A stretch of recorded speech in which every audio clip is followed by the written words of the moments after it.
I shouldn't have said that. If I wouldn't have said that, it would have been so different. Are you a dweller? If something happens really, really big, or maybe even really small, you just think about it.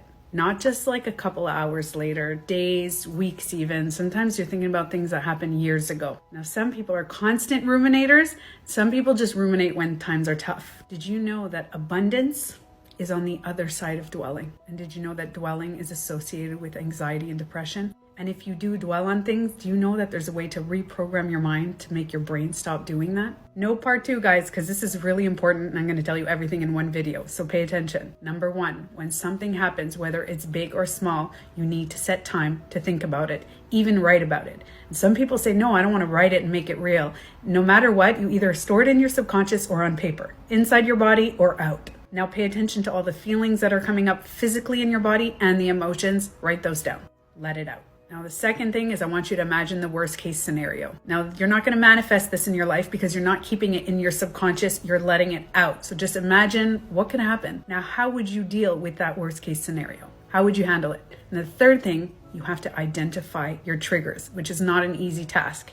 Pinpoint the biggest thing that's bothering you in this scenario. Maybe you said something that you wish you wouldn't have, or you did something that you wish you wouldn't have. Now, this is a very hard step. And the reason it's so hard is because it's buried in your subconscious, probably from your past. But if you do not identify the trigger, what's going to happen is instead of something being wrong in your life, and that is just upsetting you in that moment, and you let it go, you're now dwelling. So now you're taking this one thing that happened and bringing it into every aspect of your life. What I mean by that is pessimism is going to start to grow. So let's say you have 2 people, one that dwells, one that doesn't. The person, if something bad happens to them, they're like, oh shit, that sucks. And they move on. The other areas of their lives are not affected by that one thing. And the person that builds pessimism takes that one thing that happened and lets it overpower the rest of their life. And then you start to lack fulfillment, which is the opposite of abundance. 2 very important steps left. When you find yourself going into the neurological path of shoulda, coulda, woulda, you're going to say stop